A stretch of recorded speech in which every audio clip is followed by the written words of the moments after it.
morning, everyone. Welcome to the Huddle. I would like to draw your attention to Sean's attire right now. Our first clothing piece of attire merchandise. That's double brand Double placement branding. right there. He's I got like a it. It's a vest. good look, Sean. Thank you. Our Just to logo pops well. It does. It actually, yeah. So just so everyone's clear, it doesn't try to go to LL Bean and figure out where you can get this. I just went on Etsy, my favorite place, and had them make these patches. And now I'm just taking a what are these things called? Oh my God. I was going to say, how did you get it on? Did you sew it on or what do you do? No, it's a safety pin. Let's be clear. When Sean's watching the Patriots, he crochets, he stitches on patches. Yeah, it's just you never know. Works it out a little bit. Yeah, start with Mahjong and then I move on to some knitting. So if any clothing companies, no names, want to sponsor, to have a partnership with the Huddle, we are, We're follow up. Rachel, you look like you might be going to Club Davos today here. I like it. It's a nice. See off the shoulder. Yeah. I don't know. I was a little like, should I? Is it velvet? It's early morning. Velvet. It's warm. Right. I told you we need velvet tracksuits. I could definitely get on board with partying in the Swiss Alps with a bunch of billionaires. I think that sounds pretty fun. But alas, here we are. You just have to run for office, Rachel. I will tell you, it's been 20 years, but we those parties. I don't know what they are now because it's solid 20 years. But I remember being in awe and being like, this is insane. Like the idea of the amount of money that they throw, the parting gift at different events was more than a What do you think swag bag is worth more? The Oscars or Davos? What? Hands down Oscars, because there's too many people that go to Davos that have some kind of ethics restriction. Not anymore, Sean. Come on. Oh yeah, good point. I would like to go to either. Let's be honest. Funny story that when I opened the Emmys in 2017, and I was like, oh cool, but they brought me in a back door, and then it was just a surprise. And I'm like, at the end, I'm like, hey, where's my swag bag? They're like, no, you don't get one. Yeah. Some other sort of lighthearted news, maybe not lighthearted news, but fun news. There is clearly a baby boom happening right now at the White House. Usha Vance announced that she and the vice president are expecting their fourth baby in July. Awesome. So yeah, I mean, this is number 3 in terms of announcements that we've heard in the past couple of weeks. No, not in terms of kids. I know this will be their 4th child, but Katie Miller is also pregnant. Caroline Leavitt is also pregnant. So clearly, I mean, look, they're feeling good. There. They've had a good year. Speaking of partying, it'll be interesting. You know what? It will be interesting to if we dial back the timing. So I know. Don't go there. No, but was there some event where everybody was fired up and was equally excited? Maybe the state dinner in England, everyone white tie. Maybe who knows?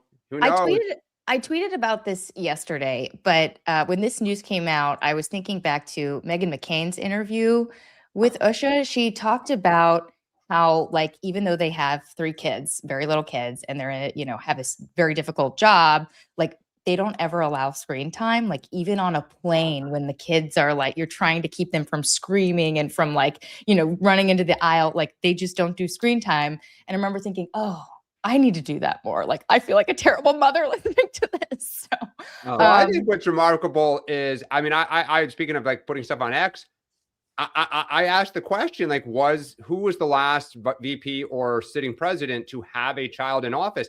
I assumed it was going to be a pretty black and white answer. It appears it is not.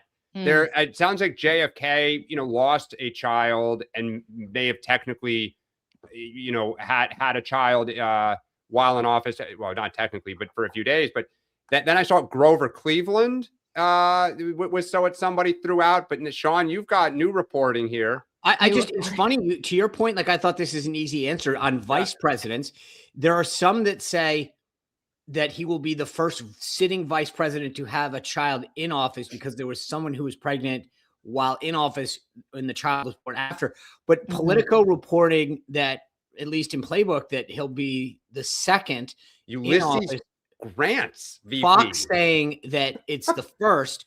I just, again, I will say there's a limit to the rabbit holes I'll go down to find out like non-germane facts, and this is probably one of them. See, if we had Instagram 200 years ago, this would be a settled issue, but All right, guys. Well, let's jump in. So today's 5. We're going to talk By the about way, put it in the chat if you know the answer. Put Yeah, it yeah. onto our Fact YouTube check. channel. Go onto our YouTube channel at the DC Huddle, and we'll I want to, like, maybe we give you. I'll send you this. I tell you what. Here's the deal. If we can settle this and you're right, I'll send you a Huddle mug. the first person. Hey, all right. There you go. This should be like, we should be able to find this out. I mean, like, you know. Well, a that's few what I'm history saying. I books. want Yeah. proof. I don't want you just to say it. Like, I'm telling you, there's conflicting things. So give us an answer. Like birth certificates. Yeah. Right. That's okay. Yep. Okay. Just before we jump in, guys, follow us at the DC Huddle on YouTube and sign up at thedchuddle.com if you're not on our email list. Today, we're going to talk about the Greenland latest, of course, what's going on with Davos. Mark Carney from Canada, basically thumbing his nose at the president. So we'll discuss that. We have the Minnesota latest, the FBI going after Democratic leaders in the state, and this big question here in Washington that Democrats are scrambling with, whether to vote for ICE funding. Halligan, the U.S. attorney, or interim U.S. attorney, I should say, is officially out. Yes, former. And there's a question of, was she ever really? I guess is the question. Senator Grassley giving an apparent thumbs down to the SAVE Act, a big priority for Republicans. So we'll discuss that. And then we'll talk about some Senate midterm news that we should just flag in terms of being aware of what's going on. But first, let's look at the day book. The president, he should be going on any minute if he's not on right now, guys. In Davos, delivering his remarks. He was 3 hours late at one point because there were electrical issues on Air Force One. They had to turn around, switch planes. That's number one. That's terrifying to me because I'm terrified of flying just in general. Really? But number two, it puts a new light on that Qatari jet that everybody was talking about a few months ago. These planes apparently are 35 years old. No, the 47s are 45 years old. Yeah. The 47s are 45. Well, and there's 2 of them, and that's why they've been talking about this for that's. I mean, don't forget the Saudi or the Qatari plane or whatever it is. We have been in the process of building 2, or Boeing has 2 new air so far behind because of all the technological safety measures that keep getting added and trying to, make it all work from an aerodynamic standpoint. But they've been trying to replace them for a while. In fact, the first term is when I was part of the, briefing process when we signed off on the first 2 planes from Boeing. They were used. Actually, the president got them to drop somebody, well, without getting into details, there was a buyer that couldn't come through on the 247s. So we got a killer deal on these things, even though they were still in production. But because the buyer bailed on them, the United States got a pretty sweet deal on them. And then obviously the third one would be this Qatari one that will come into service and then pull out for the president's library. But I got to tell you this, like, I know this is somewhat of just a one-off cute story. Going overseas with the president of the United States and not having the big plane. And that's what the other thing is, there's 2 47s. Yeah. So I'm fascinated why they threw the 37. They pulled them back and then put them on the 37, not the 47.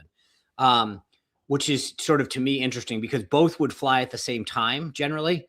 And so the staff goes on the second, like the majority of support staff will go on the backup plane, which is identical. Right. So I'm just wondering if they sent that one, continued it forward, brought him back, put him on the 37. 2 things that are fascinating about that. One, you got to kick some people off the plane. It's a smaller plane. Number 2, when you're going overseas overnight, the president's cabin on the larger plane is a full bedroom and you can rest and sleep. Not that he does a ton of that, but and for the staff, it's a lot more roomy too. On the 37, that's not like you're sitting around in a conference room. And I just wonder, like, getting off a plane overnight, there's a shower in the big one. I don't know if there's a shower in the smaller one, but like, my point is, like, getting overseas and then having to give a big speech, you're a little cranky.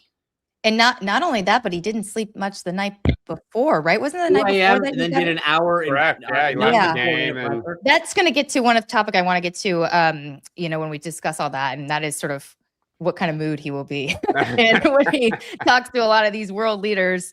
Okay, so speaking right now, after this, the president's going to be meeting with other foreign leaders. They'll talk Greenland. They'll talk Board of Peace. I think he just Gaza. started speaking now, by the way. I'm seeing news alerts we're pop seeing up. I'm seeing some Yeah, comments he's in just here that he's starting, starting. Yep. So we'll see if anybody, if he on our lean, mean budget here, anyone hears news, put it in the chat. Let us know. We'll jump in, but we'll keep we're going to our crowdsource close monitoring here, depending on if he's breaking news.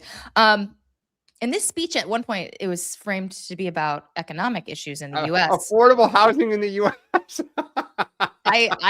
Here's a bet. Will he mention affordable housing at all? Yes, he'll mention it. Yeah. Okay. Maybe for a second. And then and then later today, he's going to be sitting down with CNBC and also some business leaders as well. So we'll be obviously tracking those headlines here in Washington. Republicans and Democrats have their morning huddles, and will be giving their press conferences. Big question here in Washington is the ICE funding and what's going to happen with that. So we'll get to that. What else here do we have? Oh, yes. The Supreme Court is hearing oral arguments today about whether Federal Reserve Governor Lisa Cook can be removed. And sitting in that audience, none other than the one and only Jerome Powell, who is fresh off his sort of, sick burn of the administration, getting them to sort of retreat when they announced this big criminal investigation into him because of all the blowback that the administration saw. He's obviously there to support Lisa Cook.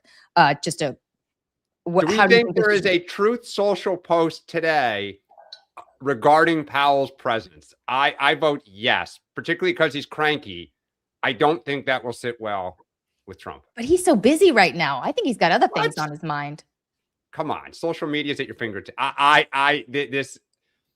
He has to be just going nuts over this. Quick word: Will the court rule against or with the administration? Administration.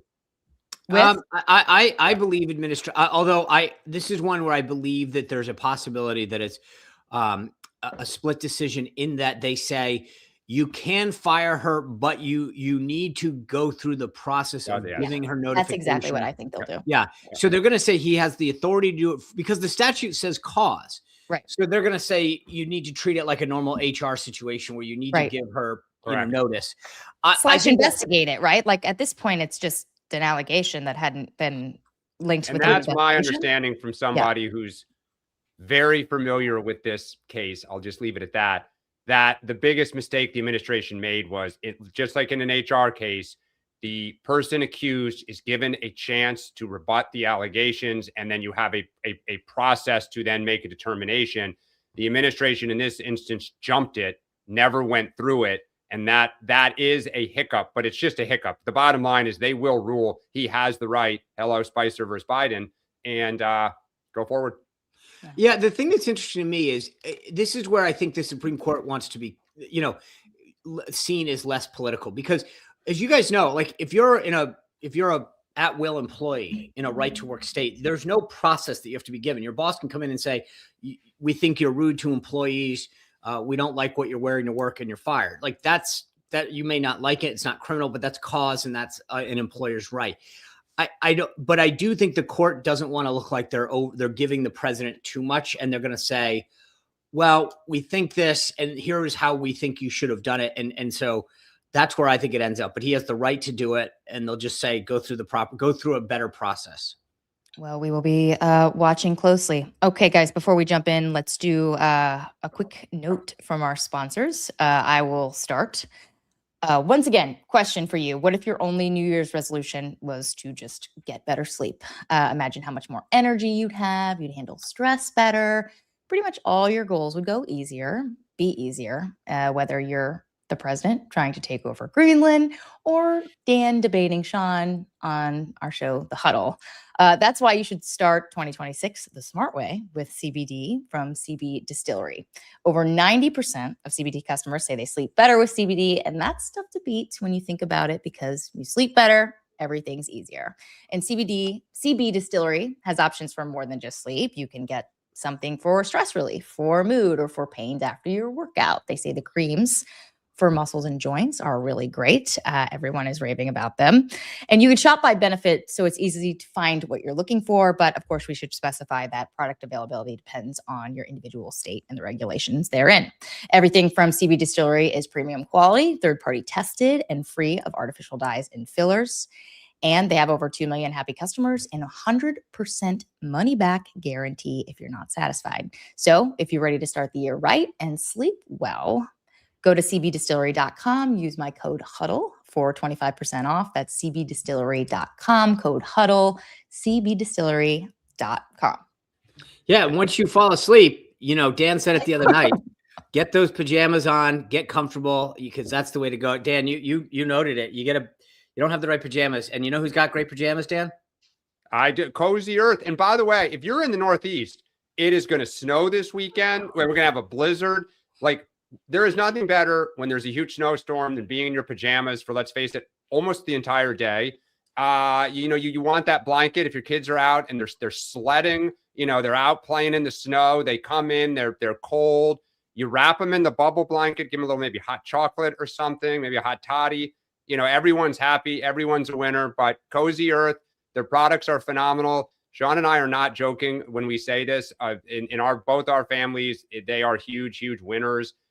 People enjoy it, and I think you will too. So go to cozyearth.com, use the code HUDDLE, and go nuts. I was at my son's basketball game last night, and a parent came up to me and said, you wearing any of the Cozy Earth today? So that's the greatest compliment you get, when you know that people think you wear it so often that they'll come up to you in public and say it. So yeah, go to cozyearth.com, use code HUDDLE for 20% off site-wide. Thanks to both of our sponsors.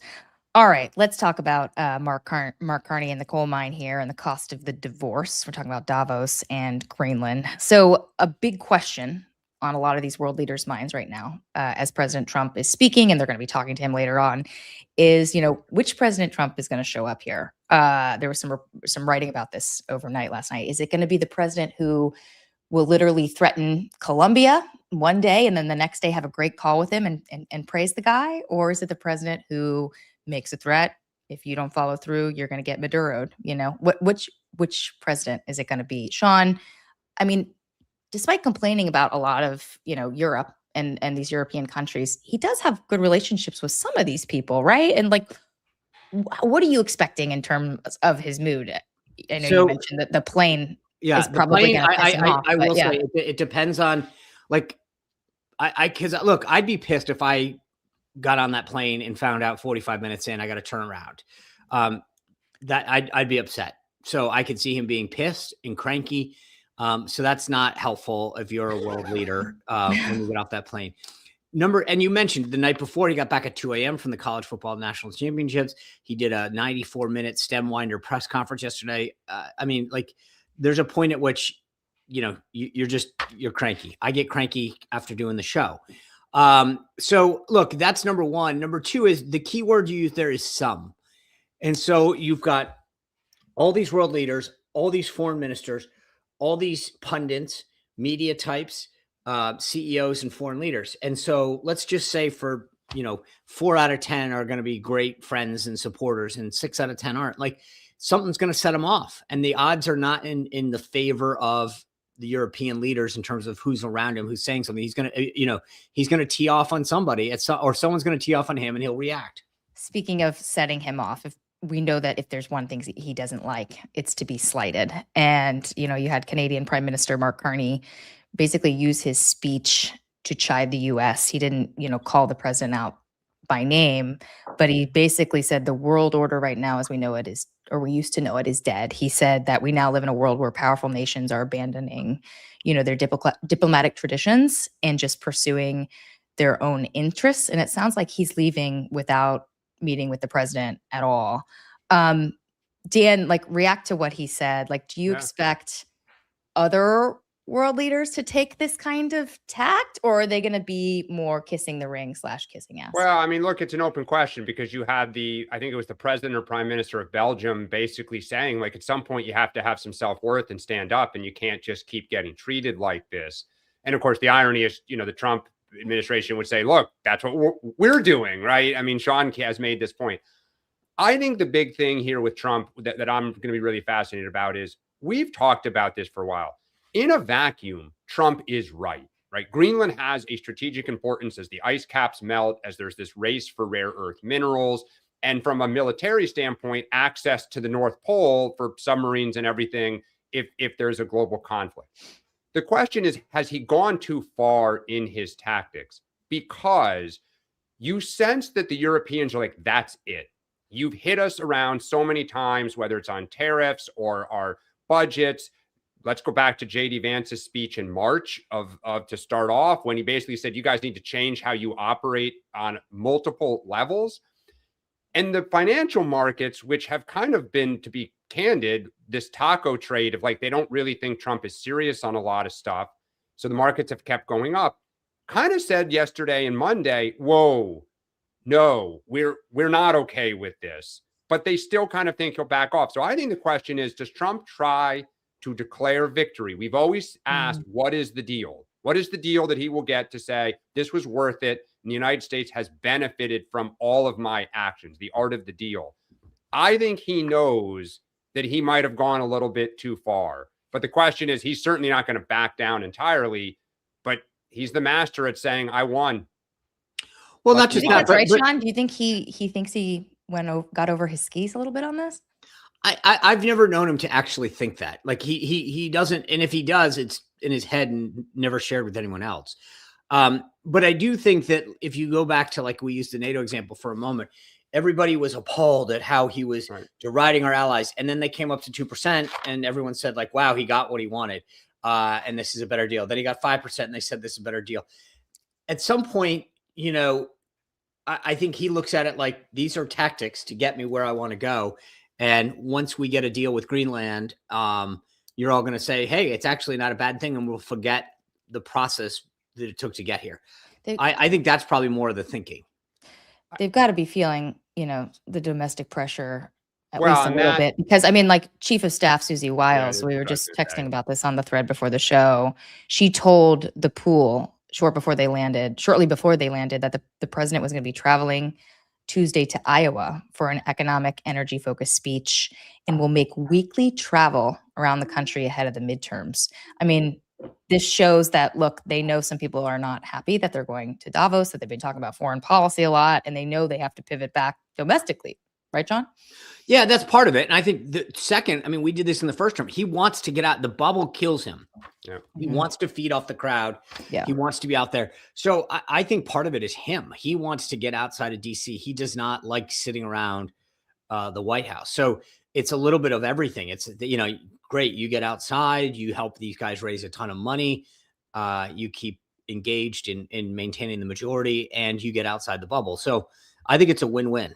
And I would not look past where he's going, which is Iowa. There was an announcement, I think it was early this week or end of last week, that the Chinese have fulfilled their obligation for year one. I think it is to buy soybeans. Now, this goes to what we've been saying. There's some good news they have to trumpet that is not even buried. It just almost doesn't exist because of all this stuff we're talking about. Two, there are grumblings that there are major political problems for Republicans in Iowa. There are House races there that DCCC is targeting. That Senate race is kind of a slightly on the periphery. Like, if it's a good year, Democrats maybe have a chance. So I don't think it's a coincidence where he's going. I think he is going to trumpet some victories and try to remind people. But I read that again as, I think we've played Greenland out. Let's cut a deal, declare victory. And we always say this, nobody wants to run in 2026 as a Republican on all of this. Yeah. No. The vice president's going to be on the trail as well. So J.D. Vance is in Minnesota tomorrow. So yeah. Well, let's get to that next. Let's go to Minnesota, because federal prosecutors have subpoenaed Governor Tim Walz and Mayor Jacob Frey. DHS Secretary Kristi Noem said last night on Newsmax that they're about to arrest some of the anti-ICE protesters who crashed that Sunday service. Singled out Don Lemon in particular, saying he could face charges. We talked about this yesterday. I expect he probably will. And we're also learning that the vice president is going to Minnesota tomorrow for a speech and to talk with local leaders. the interesting thing to me about Vance coming in is that it seems like the administration has been turning to him lately to sort of de-escalate situations. Like when I'm thinking about what happened with Renee Good and, you know, the administration's posture right after calling her domestic terrorist. He comes out to the mic, says, you know, this woman could very well have been a good woman who was in the wrong on this specific instance. I mean, like his message was different. What do you think they're trying to do with Vance here, Sean? Again, I think it's twofold. One, he's a great messenger that they're using, and second, you know, it's good for him to get out there and start, scoring some political chits. That, you know, he's campaigning for people. I'm sure there's not just a one trip wonder. Like he'll go out. I would imagine he might do something for, you know, one of the candidates or something like that. But yeah, Michelle Tafoya. Michelle Tafoya, who just announced. But look, who knows? I think that it's a win-win. He is a great messenger for the administration, and then he also wants to raise his profile a little. Could this have the opposite? That's what I was going to say. I mean, look, escalate it. The three of us texted about Vance's press conference, and Rachel, you were obviously there in real time. Yeah. My reaction was it was bad. Like I thought Vance lost his cool. I thought he started to get really hot, and then he kind of tried, to your point, Rachel, dialed it back. So I think depending on what you were listening for, you kind of heard, you know, you had different takeaways. I will be very curious because I think what's interesting is Minnesota right now, today, is a political loser for Republicans. Okay. Polling bears that out. I think subpoenaing these Democratic leaders is a very dangerous game. Oh, I was going to ask about that. So what is that just this is a federal flex. I mean, they also did Keith Ellison, who's the state attorney general, and others.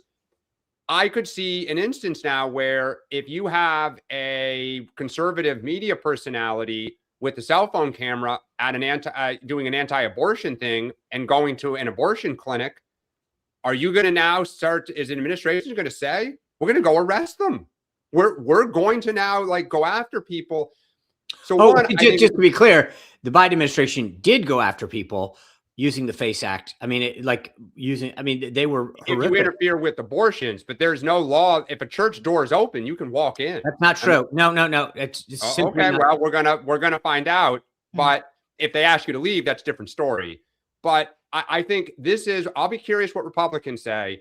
But two, Vance is a dangerous game. I mean, he has at times lost his cool because he knows who the audience is. At the end of the day, it is Trump. He can't seem weak. He has to be in that performative side. I'll be curious. I would think that's a state Sean Vance is targeting in 28. I mean, I would just think today they would say that's a blue state that we want to try to, win and fits his profile. Yeah.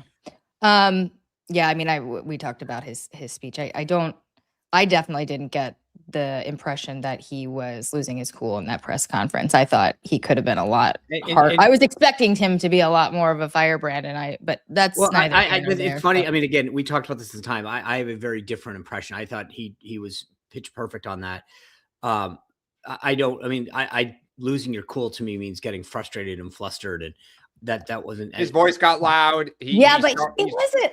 It was stern. It was like a stern scolding of the media. Yeah. It wasn't like, Don't forget, I didn't take it as first came out. Regardless. Let me just for the record, I want to read section 2 of the FACE Act. It says, by force or threat or by physical obstruction, intentionally injures, intimidates, or interferes with attempts to injure, intimidate, or interfere with any person lawfully or seeking to exercise their First Amendment right of religious freedom at a place of religious worship. All right, we'll revisit that as people get arrested, because I think that's going to be happening in the next 24 Wait, just real hours. quick. Don Lemon arrested or not? Well, we said this yesterday. You both said yes. Okay, I just want to make sure we're on the same page. I don't think we did. I didn't know. Yeah, we didn't. Talk about this yesterday? No, we didn't. No, I don't know that we said it. I don't know that we said arrested. Oh, I said investigated. All right, let me ask you investigated. Investigated, maybe. Does so you think he'll be arrested today? Or sometime. Or charged. Who benefits more from this? Republicans or Democrats at the end of the day if they arrest him? You just like that church thing again, like it's a perfect example of the left overreaching. You start Here's charging what I'll tell you. people and charging. Look, I don't want to Yeah, get everybody it's fired up. almost I don't. the Here's the story thing. changes, the narrative changes. All of a sudden, it's about whether they're overreaching or like I get what you're saying, Sean. Like, but I almost think like you leave it as is, and that's No. the story. I'm on the team. Just so we're Yeah. clear. Yeah. I think that like what Don Lemon did was wrong, disgusting, potential. But again, as I've said before, perception matters. And so this is not my policy view is, hey, lock the guy up. My personal political view is I think that this thing could backfire if you go out and arrest. Okay, so we agree on that. Certainly, all these people, and remember, I challenged a bunch of folks out there. You realize not one media outlet covered Don Lemon's role. They talked about the thing. They all let one of their own go. Suddenly, Don Lemon gets arrested, and they're going to make this guy a martyr. Okay, let's move on. Well, we're going to stay within the topic here because we're 9 days out from a government funding deadline. I just took that from your text, Sean. I didn't do the math. I hope it's right. Anyway, government runs out of money at the end of the month. I did it too. Government runs out of money at the end of the month. And on Capitol Hill, some frontline Democrats are squirming about how to vote right now on ICE funding. Punchbowl reported this morning that Democratic leaders expect about 10 House Democrats to vote for this Homeland Security Department bill. They haven't decided whether or not they're going to whip against it. Again, like as somebody who covered this and was like, watching Nancy Pelosi try to tamp down the defund ICE, eliminate ICE, end ICE for so long, it's like, oh my gosh, the world has flipped upside down. But like that is where the base is, Dan. So like, just talk about this, like this sort of chasm between the frontline Democrats who know this could blow back on them someday, and then what the party is demanding of them right now, which is don't give an inch on this. Yeah, I first off, I think there will be some who are going to vote for it. It is going to pass. It's not just the 10 that are in there. When you think about the 20 or 30 House seats we're trying to pick up, do you think those candidates are all going to go out and say, defund, we should not fund ICE? This is where Hakeem Jeffries is going to really, and his leadership team are going to have to show their nimbleness and their power, because you need to give these people cover. You cannot throw them all under the bus and all go out there the way, in March with the way Jeffries turned on Schumer and said, basically hung him out to dry. Pelosi would do, you have got to provide the cover to say, we're a big tent. We understand our base. We understand your frustration. If we have power, we're going to look closely at this in the future. But you give those frontliners and those challengers the space to run the race that they need to run to represent their district. Does it surprise you that they're considering actually whipping? It must surprise you that they're considering whipping their members. I am surprised. Yeah. I am surprised about that. Sean, quick last thought on the government funding stuff before we move on. It'll be interesting to see if this thing, like you've got some must-pass bills, DHS, DOD, or Department of War, and it'll be interesting to see how this comes down. Everybody assumes it's going to be easy, but I'm not so sure that that's the case. Let's talk about Halligan's harsh exit. So Attorney General Pam Bondi announced last night that Lindsay Halligan is going to be leaving her job as interim U.S. Attorney for the Eastern District of Virginia. A Trump-appointed judge in Richmond actually ruled Tuesday that she could face disciplinary proceedings if she continued to call herself a U.S. Attorney. The judge argued, ignores a court order that came down a few months ago saying she cannot do that because she doesn't have Senate confirmation. Sort of plain and simple here. Sean, this is a defeat for the administration that she's now stepping away, and a win for the Senate, whether MAGA likes it or not, right? So I had a guest from the Article 3 project on probably a few days ago to talk about this. And it's fascinating because politically speaking, I get why there's a lot of folks on the left that love this, whatever. But like, it's really interesting when you actually break down the law on this. There is their interpretation of how the U.S. attorney gets replaced. What they're saying in the Eastern District is you only get one bite at the apple. So when the president put the nominee in that was awaiting Senate confirmation and withdrew that person, then put Lindsay Halligan in, they wasted their one shot. There's no case law that's settled about you only get one interim, right? And that's what the judge is arguing, that I believe you only get one shot, and then the circuit court gets to appoint the replacement. That's unequivocally unsettled. And so I get that this is a short-term political defeat, but there is a bigger legal question about whether the courts have a right to do this. I don't think the administration will fight them on it, but there is, and I know that, like, because we're the party right now that matters, everyone's going, okay, well, you guys lost, but you think about the long-term consequences. Do you really want judges picking who the U.S. attorney is from the executive branch? Then change the law. I mean, the problem. No, Dan, that's not the law. Well, Hold on. Sean, that's not the law. That's the point. 3 judges have said the same exact thing, including a Trump appointee. I'm not. So, like, I hear you that you're saying, well, there might be an opening, right? Just like there may be an opening about whether Trump could go run a 3rd time. Like, it's possible. Somebody may end up doing it. But this is where the retribution campaign is starting to hit the wall, which is they're totally trying to run around stuff. And to your point, Rachel, the Senate, the Republican Senate won't confirm a bunch of these people. So to me, it's just, it is the system working. Just to be clear, if Lindsey goes back up and gets confirmed, then fine. Totally. But the way the process works is that you get confirmed, you get announced, and then you can become the interim. What the court is arguing out of Richmond is you only get one interim, and then we get to choose, right? That's not like, again, this is not there. But that's in the law. That's what it says. No, it's not. It is not the law. The question is whether you can do it more than once. That's the question. No. That's an there's nothing in the law that says you only get one. So you're saying that if they nominate someone else for this position and then he wants that person to serve as the interim U.S. You could keep doing them. You could keep nominating interims is what Sean's kind of saying. Correct. It's an unsettled question. Correct. Yeah. Somehow all these judges seem to think is pretty black and white because their language is visceral.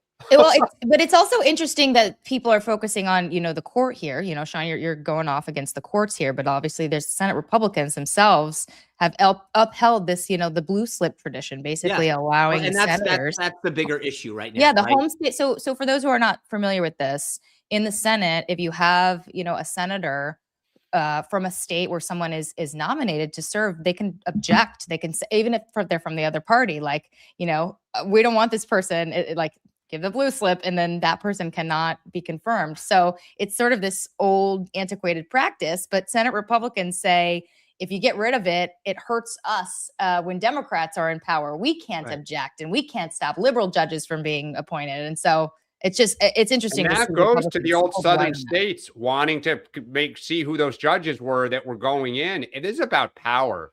Members of the Senate, both parties want that power, that the judges and the political players have to kiss their rings and come through them to get an appointment, as opposed to leapfrogging and going directly to, a president or leadership. It's just an old school power play. Well, and that's just I'm glad we discussed this, because that's the reality. It's not that she can't get confirmed. She would probably be fine. But because of Warner and Kane in Virginia, they won't allow her to get a vote. And Trump's and so that's the bigger and broader issue here.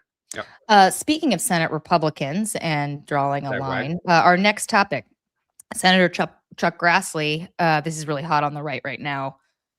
There's MAGA grassroots organizer Scott Presler has released this letter that he says he got from Senator Grassley's office to a constituent saying that he will not support the SAVE Act. Obviously, this is a bill. Republicans are talking a lot about it right now, requiring proof of citizenship to register to vote. According to this letter, he says, I do not believe that Iowa and other states need politicians in Washington, D.C. dictating and controlling how states run their elections. But before we discuss this, Sean, we should note that Mike Davis, who is an ally of Chuck Grassley, also big in the MAGA sphere, big MAGA influencer type, who worked for, I don't know if he worked for Judiciary. He was the chief of nominations on Judiciary. Okay.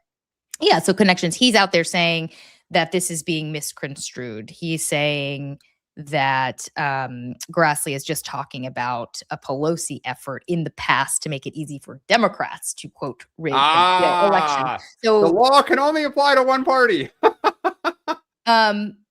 So yeah, I mean, like, what's your take on this, Sean? Like, are they going to vote on this, or does it not have Republican support in the Senate? I don't think they'll vote on it. I mean, he's not. The committee would have to have it go through first. And but Davis is saying that this is misconstruing. of course he is. But I mean, again, Mike Davis, he was on the show the other day. He's brilliant when it comes to the law and everything. But I'll give him a pass. But at some point, then Chuck Grassley needs to come out and say that I'll vote for this version or that version. But this goes back to what we said a minute ago about the president going to Iowa. If you saw him go to war with Susan Collins, can you imagine if he goes to war with Chuck Grassley and says Grassley won't support the SAVE Act and, blah, blah, blah, blah, blah. I mean, that could be a potential that could put that state in play. So this to me is even bigger than that. It's like you suddenly could get into a pissing match about this whole issue, and suddenly Grassley's in more trouble than he needed to be. So when is his term up? I don't know off the top of my head. He's not going to run again. No, it's the open seat for Joni Ernst. Oh, you're right. You're right. You're right, Sean. He is a legend in Iowa. You go to war with them, you might win. You might. I mean, he's backed Grassley down before, but it's. Yeah. I mean, look. This is strike 2 for him, though. Blue slips, right? Yeah. And then also. I mean, here's the thing that people need to know on the right. For years, this was a Democratic-led initiative going back to the Gore versus Bush 2000 race, that the federal government should take over elections. No, just to be clear, there's a big difference between the federal government taking over elections and having to prove citizenship. Well, but what you're doing is the states have run their own elections. They determine the rules. They determine your polling places. Everything, right? Go back to 2004. One of the allegations was that in Democratic, parts of Ohio and other places, there was like one voting place within like 100 miles. But in certain Republican areas, there were like 30, right? And the allegation was it was easier to vote in Ohio for Republicans than it was for Democrats. And Democrats were like, we need to have more poll places. We ought to have voting on the weekends, because this was when we were the working class party. It was hard to only vote on one day. You might miss work. So the issue is it was Republicans led by Mitch McConnell who were always like, this is a state's issue. It is not for the federal government to get involved.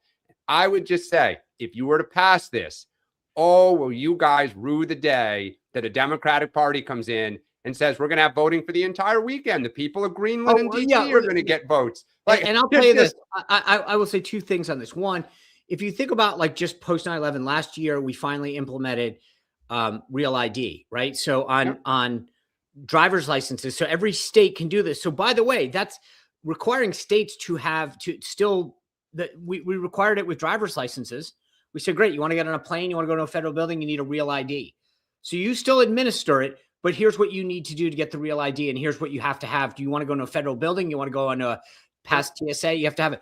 I'm fine with that. Like, what's the downside in making people prove that they're a citizen? We now do it for your car. So you have to, if you want a Real ID, you actually have to go in and do it. But the states determine their DMV stuff, Sean. It's sure. No. But my point, Dan, is you still determine all that other stuff. But in order to get a license, you have to use it. What's happened, though, is that on the Democratic side, in state after state, you water it down. So all you need is an ID to get into your pool club and you can vote. And that's ridiculous. Look at what Abigail, and by the way, I will say this because you're absolutely right. But look at what happened in Virginia alone. Democrats got elected. Abigail Spanberger gets up there and gives this big speech about being a moderate, and then spent the entire day and the entire House of Delegates in Virginia figuring out how to move this Commonwealth so far left, it's unrecognizable. So I agree. If Republicans are smart, they start getting ahead of where Democrats are going to go, because the idea the Democrats won't get rid of the filibuster, they won't do all this other stuff, is nuts. And by the way, I should say that requiring ID to register to vote is pretty popular with voters. I think it's it's an 80-something issue. It's not quite an 80-20, but it's pretty darn popular. Okay, let's go to our final topic. So a number of things percolating for your midterm radar. The first one is that former NFL sideline reporter Michelle Tafoya. Am I saying her name right? Tafoya, by the way, do you guys know who she is? Yeah. She was Sunday Night Football and longtime NBC sports reporter. Yep. Gotcha. Very good. So she's going to be launching a bid for Senate today, it sounds like. Punchbowl has some internal DSCC polling, basically Democrats' campaign arm here in Washington, showing that she trails a generic Democrat as of December 47% to 39%. And that would have been before all of this, hubbub with ICE. So I guess the first question here, Dan, how threatened do you think Democrats are because of her, Look, her I think coming into this race? it's a tough state for a Republican to win, but she's Right. the type of candidate that could potentially do it. Now, we haven't seen her on the stump, so we'll see how she does as a politician when she's getting asked about abortion and ICE and all these things. But look, she is telegenic. She has a great personality, at least as a viewer of, on football, that she's very likable. And she's a woman, which is a higher bar to attack traditionally than a man. So, look, those numbers are not huge. The generic D is under 50%. I think this goes to the Minnesota conversation writ large, which is who wins the narrative battle. Today, Democrats are winning it. I think locally that's true. But, a couple more churches, crashed and protesters smashing windows. And suddenly that state becomes a real challenge. I don't know if Mike Liddell is going to beat Amy Klobuchar, but Michelle Tafoya could perhaps beat a damaged Democratic congressperson. Sure. Yeah, Sean, Dan made the point in our text thread that if Minnesota looks more like Portland in a few months, things could very much flip. I mean, how serious are Republicans about this? Like, are they going to be putting money behind? They won't be putting money behind her, I would assume, but. Look, in any race, you're going to wait and see. To Dan's point, look, there's a lot of people who present well on paper. They were CEO, they were this or that. She's got a great resume. She's, as Dan said, I've interacted with her briefly. She's very telegenic. She's very well spoken. Can she raise money? The problem with a lot of people who've never been in politics before sometimes is they think that because of their resume, they're a great candidate and they don't get the mechanics. No one likes to get on the phone. I've dealt with this over 30 years. They're like, can't just people to give me money and that's not how it works. So I think there's people that are probably very excited she's running. It definitely has the ability to put Minnesota in play in a way that it probably wasn't. So you're going to have a wait and see attitude from the NRSC, which is let's see what she can do. Can she raise some money? Can she get this thing within the margin of error? And then, we'll come in. Yeah. I think the one thing I'll say, by the way, Trump and the RNC collectively are probably well north of $400 million. That gives them the ability to open up new races in a way that they haven't before. And that's where I would say it's a question of whether Republicans spend money and whether Democrats have to spend money. Because right now, and we're going to, I'll do this for us, Rachel, segue. Sure, please. Alaska, which we've talked about, there's a poll that shows that the Democratic candidate right now is up 2 points. Now, we've talked about this. Alaska is kind of like our New Jersey, where we've been close and a month out, it looks like we may win. And then usually the kind of people come home, so to speak, and Republicans tend to pull it out. We mentioned Iowa earlier. Right now, there's about 5 or 6 states that Democrats would say it's possible that we could win 5 of those 6 and pick up the majority of 4 of the 6. If you're Republicans, you're looking at Georgia as a place we could maybe knock off a Democrat. You're probably now thinking maybe Minnesota. So whoever has the most money will try to put some states in play to force the other to play defense. That money now that might have to go for a small ad buy in Minnesota in late September could have gone to Maine to try to soften up Susan Collins more. That's the kind of horse trade and tough decisions you have to make. And as a wave builds, that's where you have real problems. Yeah. If you go and look at where Democrats want to go on offense, you just take 2 of the states, Maine and Alaska. They're cheap dates. Maine has, you think about just being able to do a lot of direct mail and direct voter contact. It's a small state, 2 congressional districts. The one thing that is interesting about Maine is in the 2nd district, Paul LePage, the former governor, is running for an open seat that Jared Golden opened up. So actually that's going to help Susan Collins because it's going to drive up the vote in the 2nd district, which will be helpful for her. But Alaska is a real cheap date. And you can do a lot of money. Mary Peltola won statewide there, that open house seat. So she's a known quantity. She's got a campaign apparatus. She knows how to raise money. Democrats are excited. And to Dan's point, like if you've got an extra $1 million in a lot of states, that's not going to take you very far. In Alaska, it will. And don't forget, Murkowski and Trump are not BFFs. Well, no, it's the Sullivan seat. Yeah, no, I know. But the other senator is Like, I think what you're going to have, because Murkowski is popular, is the Democrats going to point to Murkowski and say, yeah, I can work with her. Like, we're in alignment on A, B, C, and D. Sullivan's the outlier for our state. And that is an interesting dynamic. Yeah. All right, guys, let's take some questions. We're at 9:20. We got 10 minutes. Let's pull up something from X. Okay, here's what I want to know. The 80-15 issue for presenting ID for voting. What is the position for the 15% that are against it? It's a good question. Yeah. Dan, what's the defense against this? I mean, I think it's the idea of federalizing election processes in states. I mean, we just talked about it. I mean, look, once you set that precedent that the federal government can go in, I mean, I'll just give the example. If the federal government can say, look, you need to have a federally approved ID to vote, fine, I agree with you. It's total common sense. What if the federal government said you must have a polling place within 5 miles of X number of people? I've heard Democrats can I play push back against. Go ahead. John. I'll play the Democrat. This is the 15 are largely minority groups that claim that it's disenfranchising among people. Oh, yeah. It's not just yes, that's what I was gonna. That's exactly the point I was bringing up. It's funny because if you actually go back and look at the first time that Georgia did this, they worked with the NAACP, and voter participation actually went up, and they made it easy to get an ID, which is what I think. Frankly, that's the point. Take that issue off the table. Make it easier for, not when I say easier, but it was sort of, they said, okay, there'll be no cost if you can't afford it. And here are the ways in which we'll help, facilitate. Because people would say, gosh, I have to drive, 50 miles because I live in rural such and such, and I didn't have my paperwork and I have to come back.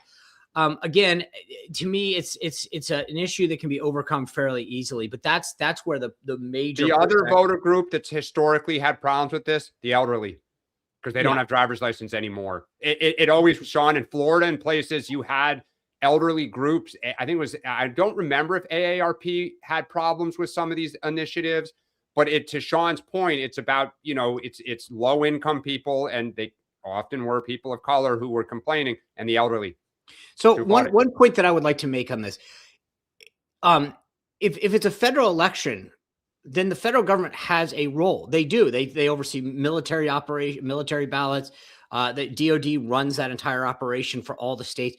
If it's a state election or a local election, they have no role in it. You could, if you want to let a library card get used in a state election, and that's what the law says, that's fine, then that's their prerogative. But the federal government does have a role in federal elections.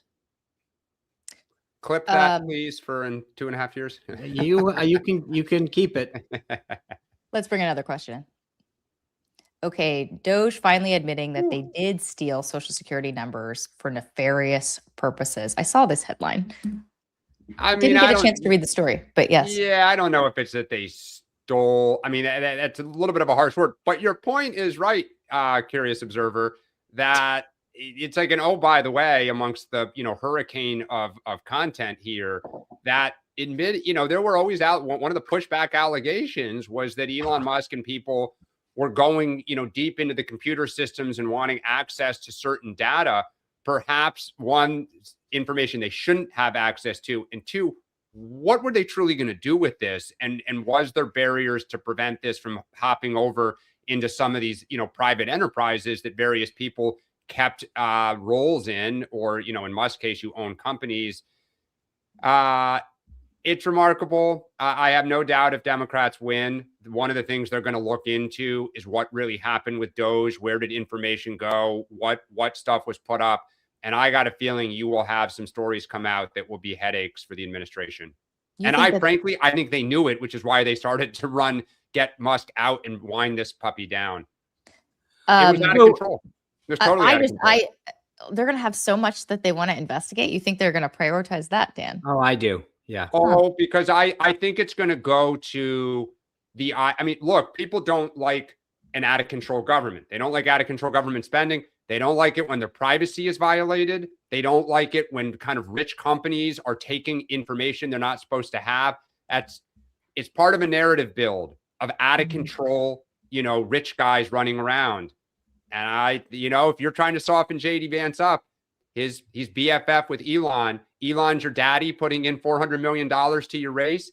You don't want to the talk Vance about what connection's Elon pretty did good. with The Vance connection, that's smart right there. The politics there. Okay, let's take another one. Question: Clinton appears ready to argue over the subpoenas. Will the DOJ go after him and put him in jail since Garland set the precedent? We've talked a little bit about this on the show. Great question. Yeah, great. I mean, I'll just say, look, this is a tough look for the Democratic Party because we've been so out front now on Epstein because of the politics of this. Like, it's just been so easy. It's really hard to turn around now. And I get what the Clintons are trying to do. Hey, we'll testify via video. We'll, a written letter, which of course they're allowing almost everyone else to do. But the politics of this is so good for Republicans. I never thought the Clintons would actually show up and testify. I am beginning to wonder now what happened. I think there will be Democrats who will vote to hold them in contempt. Look, a congressional subpoena is a congressional subpoena. Yeah, I agree.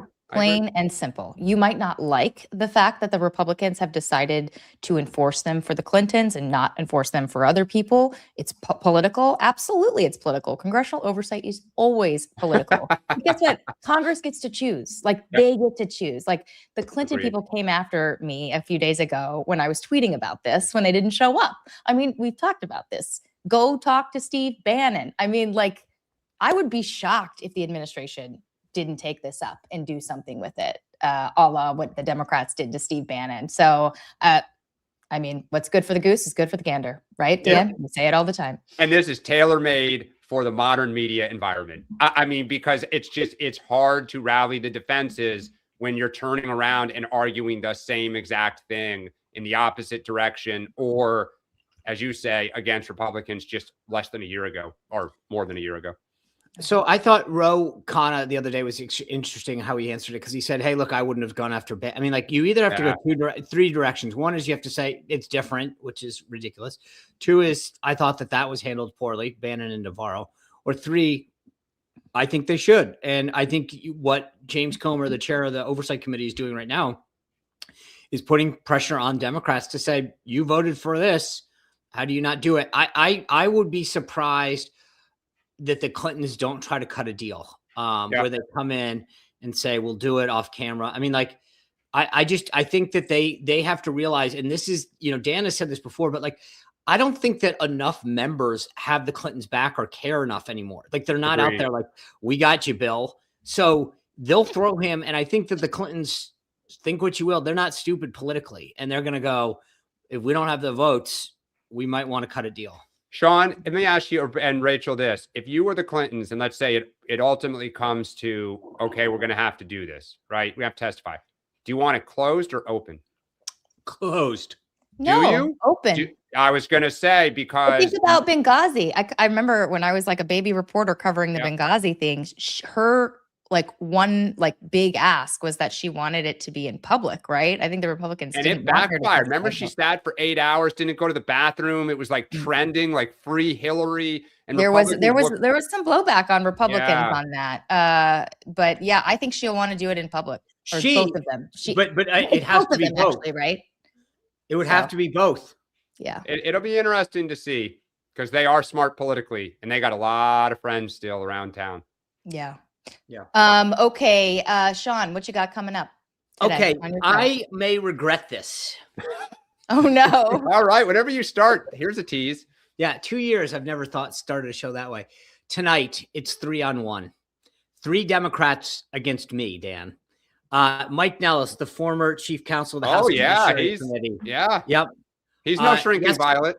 Yep. No, I know. Yasmine Bawal, you know her. She was the chief of staff of the Biden press office. Yep. And then Bhatia, who is technically a Democrat. So that's all right. Hold on. This is it's 2.5. Yeah. Bhatia friends. So we're gonna go down issue by issue, find out where these differences are.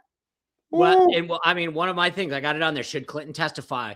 What should voter ID? All these things that we talk about.